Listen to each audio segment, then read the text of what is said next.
Hello बच्चों, कैसे हो आप सभी लोग? All well? बच्चों आज हम लोग बात करते हैं ग्रेटेस्ट इंटीजर फंक्शन की। और बच्चों ग्रेटेस्ट इंटीजर फंक्शन को समझने से पहले हम लोग थोड़ी सी रियल नंबर की बात करते हैं। देखो बच्चों, कोई भी जो रियल नंबर होता है ना, वो हमेशा दो नंबर्स का कॉम्बिनेशन होता है। एक तो उसके अंदर होता है इंटीग्रल पार्ट और दूसरा क्या होता है, फ्रैक्शनल पार्ट। जैसे आप कोई भी रियल नंबर बताओ, लाइक 3.46। बच्चों हमने 3.46 लिया। देखो ये जो 3.46 है ना, एक तो ये 3 और 0.46 दो नंबर से मिलके बन रहा है। यहाँ पे इसका इंटीग्रल पार्ट क्या हो गया 3 और फ्रैक्शनल पार्ट क्या हो गया 0.46। इसी तरह से बच्चों यदि हम बात करते हैं 4.99 की, तो बच्चों देखो 4.99 के अंदर इसका इंटीग्रल पार्ट क्या है 4 और इसका फ्रैक्शनल पार्ट क्या है 0.99। तो बच्चों कोई भी जो रियल नंबर होता है वो दो नंबर्स का कॉम्बिनेशन होता है, एक तो इंटीग्रल एक फ्रैक्शनल पार्ट। ठीक है बच्चों, यदि आप बात करो 0.63 की, तो बच्चों देखो 0.63 के अंदर एक तो 0 हो जाएगा इंटीग्रल पार्ट, एक क्या हो जाएगा 0.63। ठीक है, बेसिकली एक फ्रैक्शनल नंबर है, लेकिन इसे बनाने के लिए हम लोगों ने क्या किया, एक तो 0 ले लिया इंटीग्रल पार्ट, एक ले लिया 0.63, क्योंकि कॉम्बिनेशन अभी भी सेम ही है। ठीक है बच्चों, यदि हम लोग बात करें 6 की, बच्चों देखो यहाँ पे जो 6 है ये खुद एक इंटीजर है, तो हम लोग इसको इंटीजर और फ्रैक्शनल पार्ट में कैसे बनाएंगे। जैसे ऊपर वाले के लिए के अंदर हमने इंटीग्रल के लिए 0 ऐड किया, वैसे यहाँ पे क्या करेंगे 6। अब फ्रैक्शनल के लिए 0 ऐड कर दो। ठीक है, 0.0 वो क्या हो गया इसका फ्रैक्शनल पार्ट। तो बच्चों आपने इतने एग्जाम्पल्स में देखा है कि जो कोई भी रियल नंबर होता है, आप किसी भी रियल नंबर की बात कर लो, एक तो उसके अंदर होगा इंटीग्रल पार्ट, एक क्या होगा उसका फ्रैक्शनल पार्ट। यदि हम लोग बात करें -3.50 की, बच्चों -3.50 का इंटीग्रल पार्ट और फ्रैक्शनल पार्ट क्या होगा। देखो इन सबको देखते हुए आपको लग रहा होगा कि हम लोग इसको लिख देंगे -3 -0.50। ठीक है राइट, इन सबको यदि हम फॉलो करें तो एक तो हो जाएगा -3 और क्या हो जाएगा -0.50। लेकिन बच्चों ये गलत है। ठीक है, ये जो आपने लिखा है यहाँ पे ये बिल्कुल गलत है। और ये गलत क्यों है, उसका क्या रीज़न है। बच्चों एक फ्रैक्शनल पार्ट फंक्शन होता है, देखो ये फ्रैक्शनल पार्ट फंक्शन क्या कहता है, ये बोलता है जो फ्रैक्शनल पार्ट होता है ना किसी भी नंबर का, ये हमेशा पॉजिटिव रहना चाहिए। अब ये पॉजिटिव क्यों होता है, इसका रीज़न तो जब हम फ्रैक्शनल पार्ट फंक्शन पढ़ेंगे तब देखेंगे।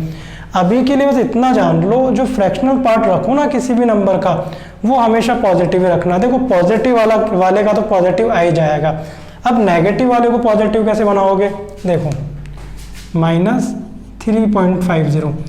बच्चों बताओ जस्ट इससे छोटा इंटीजर कौन सा है। ठीक है, इससे छोटा इंटीजर का मतलब है लेफ्ट हैंड साइड में आओगे तो -3 से छोटा क्या होता है -4 होता है, -2 मत करना। ठीक है, तो -4 रख दिया। बच्चों अब ध्यान से सुनो, देखो -4 को ऐड करो +3.50 से।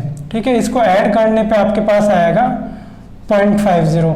वैसे तो विद नेगेटिव साइन आएगा, लेकिन आप नेगेटिव साइन को इग्नोर कर देना और इसको लिख देना 0.50। ठीक है, तो इसका फ्रैक्शनल पार्ट क्या हो गया पॉजिटिव हो गया। हालांकि हुआ कैसे है ये मैंने अभी आपको सिर्फ समझाने के लिए बताया कि इसको ऐसा कर दो। इसका एग्जैक्टली रीज़न तो आपको फ्रैक्शनल पार्ट फंक्शन जब हम पढ़ेंगे तब समझ में आ जाएगा, लेकिन बस अभी के लिए इसको ऐसे याद रखो। ठीक है, मान लो यदि आप बात करते हो -5.60 की, तो देखो -5 से जस्ट बड़ा इंटीजर क्या होता है -6, और आप इसको कैलकुलेट करोगे तो यहाँ क्या आ जाएगा 0.40। ठीक है, तो बच्चों यहाँ तक की कहानी आई आपको समझ में। जितने भी रियल नंबर्स होते हैं उसका एक तो इंटीग्रल पार्ट होता है, एक होता है फ्रैक्शनल पार्ट। बच्चों अब हमने ग्रेटेस्ट इंटीजर फंक्शन के साथ में रियल नंबर्स के इस पैटर्न को क्यों देखा। देखो बच्चों किसी भी नंबर का जो ग्रेटेस्ट इंटीजर होता है, ध्यान से सुनना, किसी भी नंबर का जो ग्रेटेस्ट इंटीजर होता है वो उस नंबर का इंटीग्रल पार्ट होता है। ठीक है, किसी भी नंबर का जो ग्रेटेस्ट इंटीजर होता है वो क्या होता है, उस नंबर का जो इंटीजर होता है, जो इंटीग्रल पार्ट होता है वो होता है। लाइक यदि हम बात करें ग्रेटेस्ट इंटीजर ऑफ 3.46। ठीक है, यदि आप 3.46 के ग्रेटेस्ट इंटीजर की बात करोगे तो जो इसका इंटीग्रल पार्ट है ना वही क्या हो जाएगा, इसका ग्रेटेस्ट इंटीजर हो जाएगा। यदि आप बात करो ग्रेटेस्ट इंटीजर ऑफ 4.99, बच्चों यदि आप 4.99 के ग्रेटेस्ट इंटीजर की बात करोगे तो जो इसका इंटीग्रल पार्ट है, इंटीग्रल पार्ट क्या है, 4 है, तो 4 हो जाएगा इसका ग्रेटेस्ट इंटीजर। यदि आप बात करते हो ग्रेटेस्ट इंटीजर ऑफ 0.63, तो बच्चों 0.63 का ग्रेटेस्ट इंटीजर क्या हो जाएगा, जो इसका इंटीग्रल पार्ट है। यदि आप बात करो ग्रेटेस्ट इंटीजर ऑफ 6 की, बच्चों देखो याद रखना जो इंटीजर होता है उसका इंटीग्रल पार्ट वो खुद ही होता है, ठीक है। तो ग्रेटेस्ट इंटीजर ऑफ 6 क्या हो जाएगा, 6 हो जाएगा। यदि आप बात करो ग्रेटेस्ट इंटीजर ऑफ -3.50, तो बच्चों -3.50 के ग्रेटेस्ट इंटीजर की बात करोगे तो बताओ इसका इंटीग्रल पार्ट क्या लिखा था, -4, वही क्या हो जाएगा, इसका ग्रेटेस्ट इंटीजर हो जाएगा। यदि आप बात करो ग्रेटेस्ट इंटीजर ऑफ -5.60, तो बताओ इसका इंटीग्रल पार्ट क्या लिखा, -6, वही क्या हो जाएगा, इसका ग्रेटेस्ट इंटीजर हो जाएगा। तो बच्चों इतने क्वेश्चंस में आपने ऑब्जर्व किया किसी भी रियल नंबर का या किसी भी नंबर का जो ग्रेटेस्ट इंटीजर होता है वो क्या होता है, उसका इंटीग्रल पार्ट, ठीक है। बच्चों यदि हम लोग इसको मैथमेटिकली डिफाइन करें, यदि हम लोग इसकी डेफिनेशन लिखना चाहें तो कैसे लिखेंगे, देखो greatest integer function of x is represented by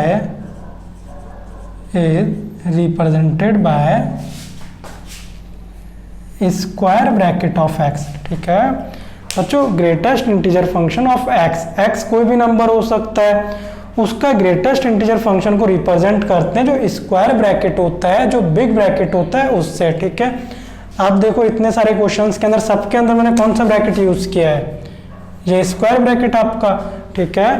तो ग्रेटेस्ट इंटीजर फंक्शन को कुछ इस तरह से रिप्रेजेंट करते हैं, ठीक है। और होता क्या है, greatest integer function of x such that it is greatest integer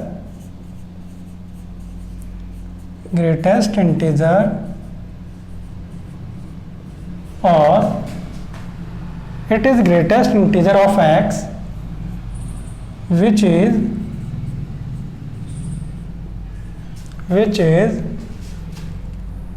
smaller to x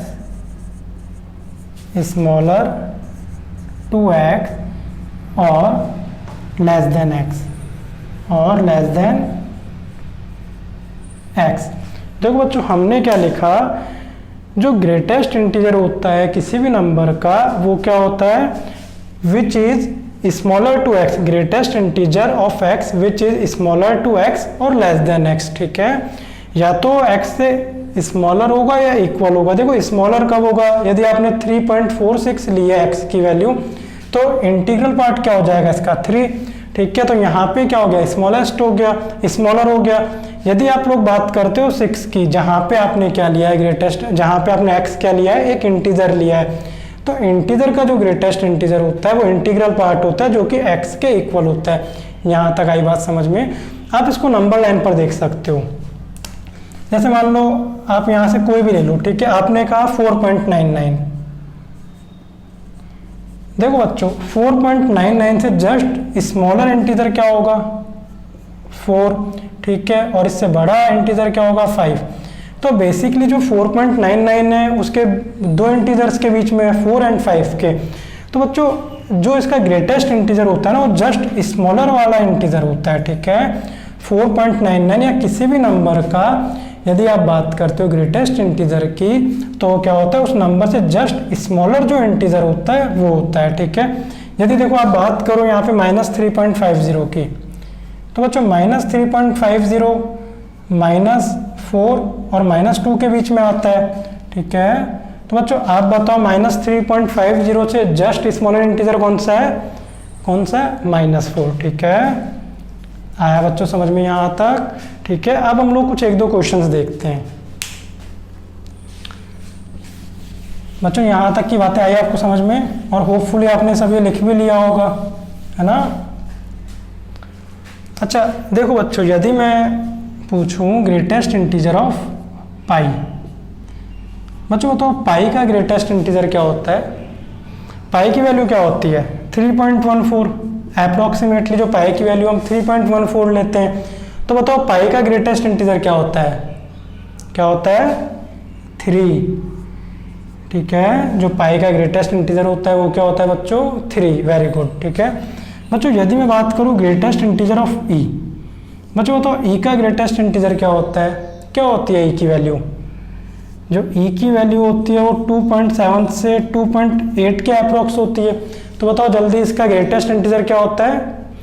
बच्चों इसका ग्रेटेस्ट इंटीजर होगा 2, जो जस्ट इससे स्मॉलर नंबर है। ठीक है बच्चों, यहाँ तक की बातें आई आपको समझ में? ठीक है, आप एक दो एग्जांपल्स और देख सकते हो। जैसे मान लो आप बात करते हो 0.99999999, आप इसको कितना भी आगे ले जाओ, लेकिन जो इसका ग्रेटेस्ट इंटीजर होगा वो क्या होगा? 0 होगा। ठीक है, 1 का भी नहीं होगा इसका। ऐसा नहीं है कि अप्रोक्सीमेटली 1 हो रहा है तो 1 हो जाएगा। ठीक है, ऐसा बिल्कुल नहीं होगा। आप इसको कितना भी आगे तक ले जाओ, लेकिन जो इसका ग्रेटेस्ट इंटीजर होगा वो क्या होगा? Just smaller than.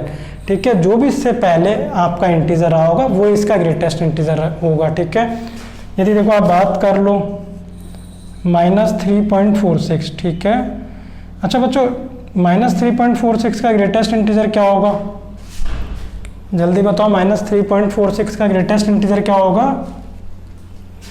इसका ग्रेटेस्ट इंटीजर हो जाएगा -4। ठीक है, आया समझ में? ठीक है, अब बच्चों यदि आप इसका और कुछ एडिशन वगैरह देखते हो तो देखो, यदि हम लोग बात करें बच्चों, बताओ greatest integer function of pi plus greatest integer function of e. ठीक है, greatest integer function of pi plus greatest integer function of e, इनका एडिशन क्या होगा? ठीक है, देखो पाई का जो ग्रेटेस्ट इंटीजर होता है वो क्या होता है? 3, और ई का जो ग्रेटेस्ट इंटीजर होता है वो क्या होता है? 2, विच इज इक्वल टू 5। आया बच्चों समझ में? तो बच्चों देखो, आज की क्लास में हम लोगों ने सिंपली इतना देखा है कि ग्रेटेस्ट इंटीजर फंक्शन होता क्या है, हम उसको रिप्रेजेंट कैसे करते हैं। अब बच्चों जब हम इसका पार्ट 2 देखेंगे तो उसके अंदर हम लोग एक तो ग्राफ देखेंगे, एक इसके डोमेन एंड रेंज देखेंगे, और हम कुछ क्वेश्चंस की बात करेंगे। तब तक के लिए बच्चों best of luck, thank you.